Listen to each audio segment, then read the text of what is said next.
me? What? Two people. Right. It's all on the tray. There's no way out. Look, no one likes it at the beginning, but after a while it does stop bothering you. Para mí todo está bien. Para mí también. Halo semua, gua Angga. Video kali ini gua akan membawakan sebuah alur cerita dari film yang berjudul What You Wish For tahun 2023. Film ini mengisahkan seorang koki yang terlilit hutang dikarenakan judi. Ia bekerja untuk membayar hutangnya di suatu agensi yang berjalan dalam bidang kanibalisme. Waduh, maksudnya gimana nih? Biar nggak bingung, langsung aja kita ke ceritanya.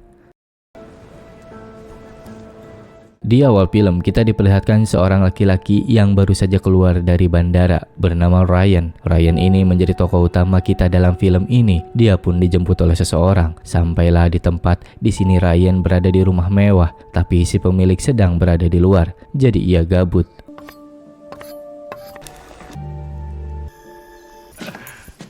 He's here. Ryan pun bertemu dengan Jack, teman lamanya. Di sini terjadi perbincangan antara mereka. Obrolan mereka sangatlah dekat, saling bertukar cerita kehidupan. Jack di sini bukan pemilik rumah, melainkan seorang koki juga, sama seperti Ryan yang kesini untuk menjadi koki dari seorang keluarga kaya raya. I guess after the house, there's nothing left over for the car. Jack dan Ryan pergi untuk sekedar berjalan-jalan di kota menggunakan mobil tua ini. Mereka pun singgah di sebuah kedai untuk makan siang. Tiba-tiba Jack tertarik dengan satu wanita yang ada di depannya. Dengan tiba-tiba mereka berbaur dan saling bertukar cerita. Wanita ini bernama Alice. Di tengah perbincangan, So you're both chefs then? Who's better? You wanna find out? lalu Jack pun mengajak wanita ini ke rumahnya. Thank you very much.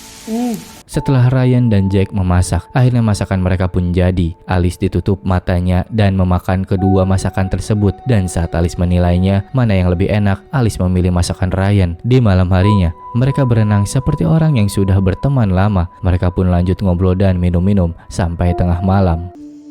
Hey, we'll see you in the morning. Kalian tahu endingnya bagaimana? Pagi harinya, Ryan terbangun dan mengecek ponselnya. Ia mendapatkan sebuah pesan dari Rabbit. Isi pesan tersebut seperti ancaman, karena Rabbit bilang kalau Ryan hanya punya waktu 3 hari dan ia akan mencari Ryan. Belum tahu pesan ini maksudnya apa. Where's Alice? Oh, I dropped her off at the hotel. Di sini Ryan ngobrol dengan Jack. Ryan penasaran bagaimana Jack bisa sampai kerja di sini. Jack menjawab dengan jawaban aman dan sedikit gugup. Sampai akhirnya Jack pun pergi keluar untuk berbelanja. Ryan kembali sendirian, gabut di rumah besar ini. Ia pun penasaran keliling. Lalu Ryan menemukan sebuah laptop. Tak disangka Ryan mengakses akun bank milik Jack. Entah dia melakukan apa. Setelah tahu Jack memiliki uang yang banyak, ia pun menutup laptopnya. Mereka lanjut mengobrol. Obrolan di sini Jack mencurahkan isi hatinya bahwa Jack benar-benar kehilangan hidupnya, seperti orang yang sudah tidak memiliki semangat dalam hidup. Di sini Jack terlihat depresi berat dikarenakan pekerjaan ini. Dan di akhir obrolan, Jack berbicara pada Ryan kalau ia senang sekali kalau Ryan berada di sini. Glad you're here, man. I'm glad I came too. Ryan terkejut di pagi hari tiba-tiba melihat Jack yang gantung diri. Ryan hanya bisa terdiam di pojokan dan merenung. Setelah lama ia merenung, ia pun melakukan sesuatu terhadap jasad Jack. Dan lebih parahnya lagi, Ryan kembali ingin mengakses bank yang dimiliki oleh Jack. Ryan menelpon bank dengan mengaku-ngaku sebagai Jack yang lupa password. Ryan berusaha untuk meriset semua kode bank, tapi usaha Ryan gagal karena ia tidak bisa menjawab pertanyaan keamanan. Pihak bank pun menyuruh Ryan untuk datang langsung ke bank karena sadar ini tidak bisa dilakukan tanpa identitas asli Jack. Ryan pun mencari jasa untuk membuat identitas palsu. Saat sedang mengurus identitas palsu, tiba-tiba Ryan mendapatkan pesan gambar kalau Rabbit mengirim ancaman lagi. Kali ini gak main-main, targetnya adalah ibu Ryan. Ryan panik, meminta Rabbit memberi tenggang waktu dan berjanji Ryan akan menambahkan bayarannya. Di sini kita belum tahu ada apa dengan Ryan. Malam harinya ia membereskan mayat Jack dengan menenggelamkannya di danau. Dan pada keesokan harinya Ryan kembali mendapatkan pesan dari Rabbit. Rabbit sepertinya kesal dengan Ryan. Dia meminta uang $50.000 atau ibunya akan mati malam ini. Di mobil Ryan menelpon temannya bernama Kevin. Di sini kita baru tahu kalau Ryan terlilit hutang dikarenakan judi. Ryan meminta bantuan ke Kevin, tapi Kevin menolaknya. Jack, Yeah.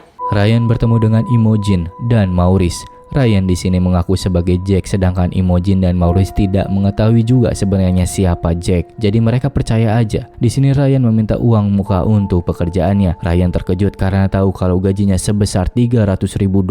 Ia meminta uang muka $50.000 untuk membayar hutangnya. Tanpa basa-basi, Imogen pun membayarnya. Di sini Imogen berbicara pada Ryan soal hidangannya, apakah sudah siap apa belum. Karena Ryan baru dan ia tidak tahu apa-apa, Ryan berbelit-belit dan terus memberikan alasan. Bahkan hidangannya pun ia tidak tahu apa yang harus ia masak. Padahal tamunya sudah memesan jauh-jauh hari, kata Imogen, dan acara makan malamnya akan diadakan besok. Mereka pun pergi ke kota. Di sini sebuah rencana disiapkan oleh Imogen. Ryan bingung karena mereka bukan pergi ke pasar melainkan ke gereja. Ditambah obrolan Imogen yang sangat aneh. Imogen menginginkan 2 potong daging. Ryan pun ditambah bingung. Ryan pun bertanya, You mean, what? 2 people. Right? Setelah mengetahui itu, Ryan ketakutan. Tapi Imogen tidak bisa membiarkan ini karena jika sampai gagal, maka reputasi agensinya akan buruk. Ryan pun diancam jika hidangannya nanti buruk, maka hidup Ryan pun akan selesai. Pada malam harinya Ryan mencoba kabur tapi terlihat oleh Imogen. Di sini sebuah fakta mencengangkan kalau Imogen adalah sebuah agensi yang menghidangkan masakan daging manusia. Dan kenapa Ryan dibayar mahal karena sekali makan malam dibayar $1,5 juta. Imogen pun menjelaskan kalau mereka setiap tahun membunuh 75 orang dan mereka menghasilkan $100 juta per tahun. Imogen menjelaskan kepada Ryan kalau mereka memiliki sisi baik karena setiap 10% penghasilan mereka dikembalikan ke masyarakat berupa pembangunan.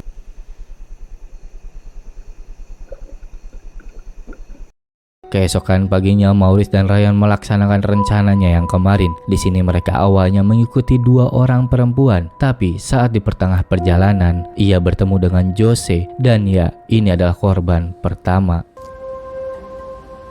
Métete bajo el carro entonces. Vida saludable, José. Sí, uno nunca quiere enfermarse, ¿no? Para mí también. Tiba-tiba Maurice didatangi oleh 2 polisi dikarenakan 2 wanita yang ia ikuti melapor. Polisi menginterogasi Maurice. Di sini Maurice bisa mengendalikan keadaan dan ia bisa kabur. What about the second body? No. Sampailah di rumah. Di sini untuk pertama kalinya Ryan memotong tubuh manusia. Ryan selesai dengan urusannya dan keluar dari ruang sembelih. Ryan mendapatkan sebuah paket. Paket tersebut adalah ID palsu yang ia pesan. Sadar dia sudah mendapatkan apa yang dia inginkan. Setelah itu ia mencoba untuk kabur lagi. Tapi sayangnya, If you run, they will find you.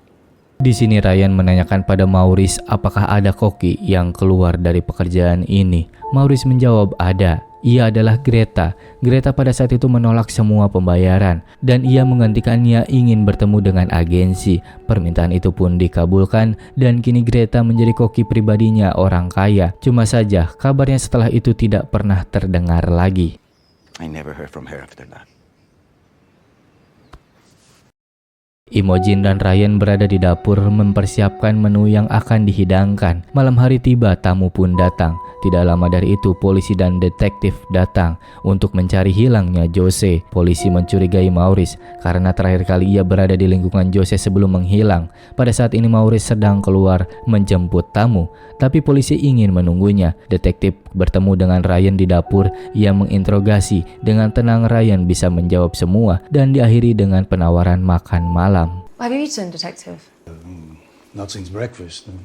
Or perhaps you give them some of your soup, Jack? Detektif dan polisi pun makan hidangan sup yang dibuat Ryan. Ada sebuah fakta kalau Jose adalah keponakan detektif. Dengan kata lain, detektif sedang makan daging dari ponakannya. Don't mind my phone. No, of course not. Makan malam pun tiba dan hidangannya dibawa. Di sini detektif menghampiri para tamu dan tetap menanyakan kemana pergi keponakannya. Saat detektif hendak pergi, Would you like to join us, detective? dengan polosnya ia malah menawarkan kepada detektif untuk duduk bersama. Si pria botak ini malah mau mengambil alih situasi. Menurut dia kalau ini adalah sebuah tantangan yang luar biasa. Masalah datang kembali. Kini Alice datang ingin bertemu dengan Jack. Imogen tentu mengusirnya, tapi Alice meminta untuk pergi ke toilet sebentar saja. Jika tidak, Alice akan mengencingi taman. Mendengar hal itu, Imogen pun tidak bisa menolak. Alice pun menemui Ryan. Ia tentu banyak pertanyaan kemana perginya Jack dan kenapa Ryan dipanggil Jack. Ryan hanya bilang itu semua rumit, tidak bisa dijelaskan. Detektif dan para tamu masih santai-santai menikmati hidangan sembari mengobrol, sedangkan polisi pergi duluan. Alice pun pergi dari rumah itu, tapi sayangnya detektif sangat menikmati semua hidangannya. Bahkan ia memanggil Ryan untuk menanyakan masakan apa ini. Di dapur terjadi sebuah percakapan. Ryan menanyakan soal Greta dan betapa terkejutnya kalau yang dikatakan Maurice itu tidak benar faktanya. Greta tidak menjadi koki pribadi, melainkan menjadi bahan utama. There's no way out. Look, no one likes it at the beginning, but after a while it does stop bothering you. Ryan datang menghampiri para tamu. Mereka pun mengapresiasi, termasuk detektif. Chef, but this is a cut above. For you all, then I need to finesse. The tongue? Ya, salah satu tamu keceplosan. Alhasil detektif semakin penasaran dan terus bertanya. Tapi itu semua bisa ditepis dengan mudah. Ryan kembali ke dapur, menyiapkan sebuah hidangan penutup. Tapi terjadi masalah. Lidah Jose ternyata bermasalah. Jose sepertinya mengidap herpes. Pada waktu yang tepat, tiba-tiba Alice datang ke dapur. Kalian bisa tebak bagaimana nasib Alice. Setelah hidangan penutup selesai, detektif diberi secari kertas dari Ryan untuk menemuinya di kamar mandi. Di sini Ryan membocorkan semuanya dan yang terjadi. They killed him. I cooked him. That's why you didn't recognize the meat. Detektif pun pergi meninggalkan rumah, tapi saat dia di luar ternyata ia kembali menyelinap masuk menuju ruang jagal bersama Ryan. Di sini Ryan memberikan bukti, tapi sayangnya ponsel detektif tertinggal di dapur sedang dicas. Ryan pun kembali untuk mengambilnya. Saat Ryan mengambil ponsel, tiba-tiba Ryan kembali ke ruang jagal, tapi kali ini suasana berbeda karena detektif telah mati dibunuh oleh Maurice. Pagi harinya Ryan bersama Imogen dan Maurice duduk di meja makan. Kini Ryan dikenal di kalangan agensi karena masakannya yang luar biasa enak. Dengan itu Maurice menyuntikkan GPS kepada Ryan, bukti kalau Ryan di sini tidak bisa kemana-mana. Ryan pun pergi dari tempat untuk pulang ke London. Ryan berada di bandara sambil menunggu ia minum dan dihampiri oleh seseorang bernama Billy. Ya, mereka hanya ngobrol biasa tanpa ada sesuatu yang penting sih. Dan film pun selesai. Bagaimana film ini? Bagus bukan? Atau endingnya yang kentang? Sesuatu yang sangat di luar nalar. Menjadi seorang koki tapi menghidangkan makanan kepada orang kaya yang kanibal. Oke teman-teman, begitu saja, sampai ketemu di video selanjutnya. Bagi yang belum subscribe silahkan subscribe dulu. Dan kalau suka tinggalkan like-nya. Gua Angga, terima kasih.